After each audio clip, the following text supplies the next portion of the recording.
voy a procurar contarles lo que como gobierno estamos haciendo en términos de transformación digital y cómo esto, tanto a las empresas como a los ciudadanos, les debe generar un impacto positivo en términos de bienestar, productividad, eficiencia en los próximos años. Lo primero, y como comienzo todas y cada una de mis presentaciones, es la transformación digital, la tecnología y todo lo que estamos haciendo tiene sentido si nosotros estamos transformando la calidad de vida de los ciudadanos. Esto no es un tema de tener más fierros, de tener conectividad, de tener más proyectos, más temas de cuarta revolución industrial. Esto al final del día se reduce en nosotros, cómo transformamos y cómo mejoramos la calidad de vida de todos y cada uno de los ciudadanos. Lo segundo, y es un mensaje de qué tan rápido están pasando las cosas. Si nosotros miramos entre el año 2007 y el año 2019, ahí sí solo por mencionar la fecha de lanzamiento de uno de los smartphones más conocidos, pues el mundo cambia muy rápido y esto tiene unos impactos en términos de regulación. Nosotros debemos procurar estar a la velocidad de los cambios que tiene el mundo en términos tecnológicos, pero regulando de una manera inteligente, no afectando la innovación, no afectando los nuevos emprendimientos en términos de economía digital. Lo siguiente, y no les voy a contar la política, sino voy a procurar más bien es que hablemos de qué hemos avanzado en los 7 componentes de la política. La política, como les digo, tiene 7 componentes. El primero es talento, y es no podemos lograr transformación digital si no logramos cambios relevantes en términos de talento. Hoy tenemos déficit de ingenieros, tenemos déficit de data science, déficit en términos de formación en STEM, en coding, en bilingüismo, economía digital, como ya lo mencionaba, en este momento es un pilar importante que nos genera desarrollo y que nos debería permitir a nosotros mayores tasas de crecimiento. Gobierno digital. El gobierno que tenemos es análogo y eso lo tenemos que aceptar nosotros como gobierno. Hay un gran esfuerzo para que nosotros podamos ser mucho más eficientes y facilitar toda la interacción ciudadana, empresarial con el mismo. Innovación permanentemente, no solo el gobierno, sino el ecosistema completo que pueda avanzar. Conectividad, nosotros no podemos hablar de transformación digital si todavía tenemos cerca de 20 millones de colombianos que no tienen acceso a banda ancha. Seguridad digital, creo que ya algunos de los partners de Telefónica lo han mencionado durante el día y seguramente lo mencionarán en horas de la tarde, y es el concepto de confianza digital es fundamental para que la transformación en sí mismo pueda avanzar, y cocreación. Esto es algo que no hacemos solo, esto es algo que hacemos en equipo. Entonces, en el primer tema de talento. En talento, solo por mencionar algunos de los puntos, venimos trabajando de la mano del Ministerio de Educación, pero también en paralelo al Ministerio de Educación. Y esto no pasa solo por reformar currículums, esto pasa por modificar la manera en que nosotros estamos haciendo procesos de formación. Aquí no estamos buscando tener más personas con diplomas, con maestrías o con doctorados. Hoy la industria lo que requiere son habilidades, certificados en términos de habilidades, y es yo qué es lo que puedo hacer, no cuántos diplomas tengo. Estamos en etapa temprana incorporando el concepto de coding, y ya iniciamos un piloto, ese piloto va avanzando. Estamos también en el proceso de formación en plataformas digitales para la cuarta revolución industrial. Estas plataformas, nosotros tenemos un reto de formar 150.000 personas en términos asociados a inteligencia artificial, blockchain e Internet de las Cosas en los próximos 3 años. Esto no lo podemos hacer bajo un modelo tradicional de aula de clase o formación presencial. Esto solo se puede hacer utilizando herramientas tecnológicas y utilizando procesos de educación virtual y modelos de autocertificación. Todo esto lo que nos termina nosotros haciendo es un impacto en la educación, y es como nosotros logremos dar el salto en educación básica, en educación secundaria, en reentrenamiento de la fuerza laboral actual, porque solo por poner algunos números, en la industria de call center creo que en Colombia pueden haber 250.000 personas, pero ya se estima que a través de chatbots debería desaparecer cerca de un 30% de estas posiciones de trabajo en los próximos 3 años. Pero esas son posiciones que pueden migrar a otras nuevas posiciones relacionadas con el ecosistema digital. Hablando de economía, en economía pues hay una serie de temas, y es lo primero, nosotros estamos avanzando en el COMPES de transformación digital. El COMPES es el documento de política pública que es el que nos permitirá a nosotros definir cuál es la hoja de ruta para los próximos 1.179 días que ya nos quedan. Y este COMPES básicamente es el lineamiento que nos habilita la serie de inversiones y decisiones que se toman para habilitar y darle más velocidad al ecosistema. Esquemas de regulación inteligente, esto lo que nos permite es, ejemplo, Superintendencia Financiera con el sandbox regulatorio para que las fintech puedan de manera rápida probar todas sus capacidades. Hablábamos esta mañana con el sandbox en la CRC para que podamos también hacer pruebas relacionadas con 5G. Entonces, viene una serie de combinación de temas. Colombia compra eficiente, este año debemos terminar con el nuevo acuerdo marco para nube pública, nube privada y IoT para ciudades y territorios inteligentes. Viene todos los modelos de formulación de proyectos de transformación digital empresarial para el apoyo de pequeña y mediana empresa a través de los centros de innovación en los que está trabajando el Ministerio TIC. Y la ley de financiamiento que estableció una exención de renta por 7 años para las empresas de base tecnológica. Entonces, lo que miramos es en la parte de economía, lo que se está haciendo, las condiciones, podamos avanzar en términos de una economía digital que sea creciente y que nos ayude a nosotros como país a que pasemos de tasas del 2.83 a tasas del 4.45. En términos de gobierno, digamos que en gobierno hay una agenda amplia. Lo primero es que en el Plan Nacional de Desarrollo se incluyó un capítulo completo de transformación digital. El plan ya fue aprobado por el Congreso, está para sanción presidencial, pero es la primera vez que como país tenemos en una ley un capítulo completo que lo que hace es incentivar el proceso de modernización desde el Estado, no a partir de la compra de equipos o compra de software, sino a partir del concepto de transformación digital. Lo segundo, la puesta en marcha de la plataforma GovCo, y hoy tenemos cerca de 8.000 sitios, websites donde la gente ingresa a tener interacción con el gobierno. Es decir, hoy la carga de búsqueda de la información está en el ciudadano. Cuando yo tengo 8.000 sitios, tengo que ser experto en toda la estructura del Estado para poder encontrar un proceso de avanzar en el mismo. Estamos siguiendo esto, no nos estamos inventando la rueda, realmente esto ya lo hizo Singapur, ya lo hizo Perú, ya lo hizo Australia, lo han hecho varios países.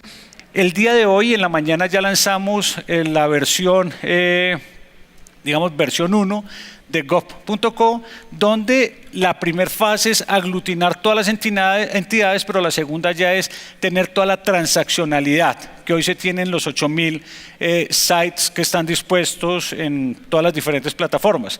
Esto tiene impactos en términos de eficiencia, en términos de productividad, pero también en términos de costo. Y no es lo mismo administrar 8.000 que administrar uno y que tenga toda la interacción con las diferentes plataformas. Tenemos, estamos en la fase de actualización del decreto de servicios ciudadanos digitales. Este decreto es relevante porque toca 3 componentes, que es autenticación electrónica, interoperabilidad y carpeta ciudadana. Lo que estamos procurando con esto es que logremos eliminar los documentos físicos. Por alguna razón, y es algo que no hemos podido encontrar, siempre se pide una fotocopia de la cédula en 150%. Yo no sé quién se inventó eso, pero en todas las partes está. Entonces, esto lo que está buscando es, si yo ya tengo la información como Estado, yo no tengo por qué volverle a pedir la información al ciudadano. Si yo ya tengo el certificado de educación, el certificado laboral, antecedentes disciplinarios, antecedentes penales, esto es información que debe estar interoperable, que es una carpeta ciudadana virtual y que si se necesita para algún trámite, pues sea directamente la entidad quien acceda con la autorización del ciudadano y no que el ciudadano tenga que ir a recorrer las entidades para llevar los documentos en físico. Entonces eso hace parte de la transformación. La arquitectura de interoperabilidad. Hoy uno de los problemas grandes que tenemos es que las entidades no comparten ni se hablan entre sí la información que tienen un estándar para ser movida de un lugar a otro. Todo esto siempre es a la pregunta, y la seguridad, todo esto cumpliendo los protocolos de ciberseguridad, habeas data, anonimización, condiciones de segundo uso, digamos todo lo que está alrededor de la protección de la información de las personas, y nube pública, que ya les mencionaba la importancia, pero nube pública hay un tema adicional y es en el Plan Nacional de Desarrollo incluimos que las entidades públicas tendrán como principio First Cloud. Esa discusión de si es más seguro o no más seguro, eso se resolvió hace rato, y lo que dijimos es, damos un paso, y ese paso es, a partir de ese momento, obviamente en los procesos de contratación, cuando los equipos estén depreciados y amortizados, cuando se venga una renovación en los servicios que se requieren, pues estará sobre la mesa First Cloud como primera alternativa. Esto solo para mencionar el que desee revisar el Plan Nacional de Desarrollo. Yo sé que no mucha gente se lee el articulado, pero hay un artículo que es el 154 que tiene 12 principios. Y esos principios están alineados a lo que les acabo de decir. First Cloud, interoperabilidad, protección de datos, optimización de los recursos, promoción del software de código abierto, priorización de tecnologías emergentes de cuarta revolución. Esto es como utilización de blockchain en los procesos de contratación para garantizar que no hay mutación de la información después de que las propuestas son entregadas. El portal único que ya les mencionaba, gov.co. Los trámites, todos los trámites nuevos que nazcan deben ser digitalizados. Es decir, no nace un trámite nuevo de manera análoga. Esto pues es un reto, porque a quien se piensa inventar un trámite ya tiene el reto de que el trámite tiene que nacer de manera automática. Hay una política también de racionalización de trámites. Hemos disminuido cerca de 500 trámites innecesarios en estos primeros 9 meses.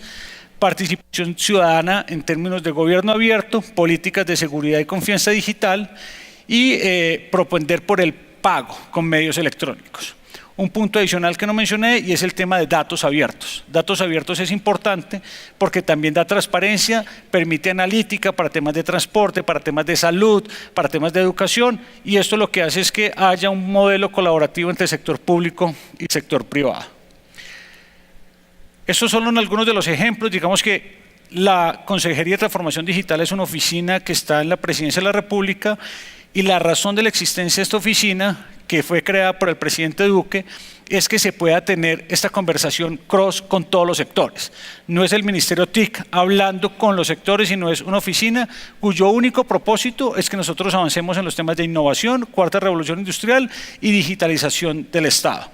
Aquí son algunos de los ejemplos. Venimos trabajando con el Ministerio de Salud para que, ojalá, antes de junio de este año ya teníamos publicado el diccionario único de datos, el estándar de intercambio de información, los protocolos para almacenamiento, porque la idea no es comprar sistemas únicos, la idea de definir es estándares únicos para que los privados y los públicos resuelvan ya cada uno, pero cumpliendo los protocolos definidos. Con justicia, pues es un deseo para todos que podamos hablar del expediente electrónico judicial. Es posiblemente los sectores donde mayor esfuerzo hay que hacer, tanto en la parte judicial como en la parte ejecutiva. Digamos que las superintendencias también manejan expedientes electrónicos. En la parte de protección social estamos hablando del SISBEN 4, esto es muy relevante por todo el tema de focalización de subsidios. En transporte, lo que tiene que ver con los registros electrónicos que ya en Colombia existen, que ya funcionan, que están muy bien, pero faltan muchos más registros que deben ser incluidos durante este proceso. Y con función pública, esto es relevante porque es que todos los funcionarios públicos a través del CIGEP 2 intercambian, almacenan su información. Temas de innovación. En Davos, digamos que Colombia fue escogida como uno de los países para tener la segunda fase de los centros de la cuarta revolución industrial. Esto es muy importante. Digamos, esto es como haberse ganado uno la nominación a un mundial o unos olímpicos, y es, en el mundo solo existían 4 centros: San Francisco, Japón, China e India, y estamos entrando en una segunda etapa donde está Emiratos, Israel, Noruega, Sudáfrica y Colombia. Primer punto, primer país de habla hispana con un centro de la cuarta revolución industrial. Segundo, ser parte de los centros de la cuarta revolución industrial, esto es para América Latina, no es un centro de la cuarta revolución para Colombia ni para Medellín. Esto, digamos que fue escogido Ruta N, lo lanzamos hace ya cerca de un mes y aperturamos ya el centro entró en operación, y vamos a trabajar sobre 3 tecnologías que fueron las escogidas con el web: inteligencia artificial, blockchain e Internet de las cosas. Internet de las cosas asociado a todos los temas de ciudades y territorios inteligentes. Blockchain, transparencia en la contratación pública y la inmutabilidad de la información en los trámites. Y inteligencia artificial está siendo la base de los nuevos unicorns, de las nuevas startups que están creciendo y que están jalonando la economía en el mundo. Entonces, esto es muy importante, es relevante. Las compañías ya se empezaron a sumar porque los centros de la cuarta revolución son no para crear productos, es para crear estándares y regulación inteligente. Entonces, ya comenzamos. Esto es, digamos que, algo muy importante para el país y que nos va a empezar a traer resultados en los próximos meses. Lo segundo es, esta semana se lanzó Se Emprende. Se Emprende es una iniciativa liderada por Impulsa del Ministerio de Comercio, donde lo que estamos haciendo es aglutinar todo el ecosistema de innovación.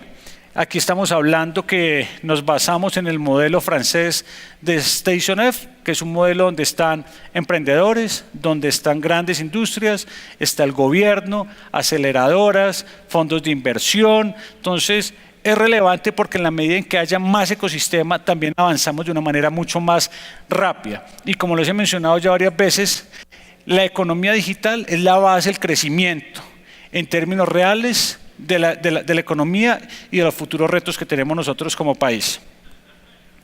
Esto solo es un mapa que muestra cómo Se Emprende está pensando en las diferentes etapas, desde la parte de cuando estamos en la parte de ideación, de mínimo producto viable, de consolidación, de crecimiento, de escalabilidad, de búsqueda de fondos de capital de riesgo, de crecimiento y ya pues de las salidas que se tendrán en su momento. Yo creo que para todos es conocido que ya una empresa colombiana es una unicorn. Unicorn es que recibió una inversión de $1.000 millones, $1 billón hace pocas semanas. Eso es un gran orgullo para el país, una felicitación inmensa para los emprendedores, pero no debemos quedarnos con una. Tenemos que tener más empresas que sigan avanzando y que podamos estar a niveles de países como Israel, cuya base de crecimiento está soportada en el emprendimiento y la innovación. Conectividad, yo creo que esto se ha discutido en extenso en los últimos meses. Está la ley, está el proyecto de ley en el Congreso de la República, nos falta plenaria de Cámara y Senado. Esperamos que antes de junio 20 sea aprobada, es fundamental. No podemos hablar de conectividad, no podemos hablar de transformación digital si tenemos 20 millones de colombianos desconectados, 20 millones de colombianos que no tienen acceso a telesalud, que no tienen acceso a educación virtual, que no tienen acceso a trámites digitales. Entonces, la ley es fundamental. Pero en paralelo a la ley también tenemos la subasta de espectro banda 700 y 1900, que también va a generar un dinamismo en la conectividad del país, con un enfoque, y es: no queremos que la subasta tenga como principio solo precio, sino que tenga como principio maximizar el beneficio social. Eso implica conectar zonas apartadas, eso implica más banda ancha, eso implica más fibra, es decir, eso implica más condiciones que realmente estén en función de lo que los ciudadanos necesitan.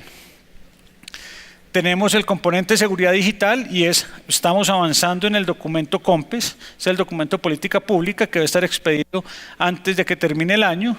Hemos desarrollado, bueno, el día de ayer terminamos el primer encuentro del hemisferio occidental de ciberdefensa. Tuvimos presencia de la OTAN, de Canadá, de Estados Unidos. Digamos, fue un evento muy importante porque lo que permite esto es fortalecer las capacidades que nosotros tenemos como país en términos de lo que se denominan los CERT, los CECIR, los apoyos en los términos de los sectores. Y pues digamos que estamos avanzando, firmamos, hace Cisco les mencionaba la conferencia anterior, firmamos la semana pasada en la visita que a Silicon Valley y unos MOU, firmamos uno con Cisco, firmamos otro con Microsoft y en los dos incluíamos el capítulo de seguridad. Y ese capítulo es cómo compartimos capacidades, conocimiento e información para que nosotros podamos enfrentar de una mejor manera como país los diferentes riesgos que se vienen presentando. Cocreación, y este ya es el último, y es, como les dije en un principio, esto no lo podemos hacer solos, esto es un trabajo que se hace en equipo, es un trabajo con los ciudadanos, con las empresas, con el sector público. Esto es solo un ejemplo. El Plan Nacional de Desarrollo se trabajó con una plataforma en código abierto donde se tuvo 2 millones de visitas, 50.000 personas registradas y se recibieron más de 3.000 propuestas.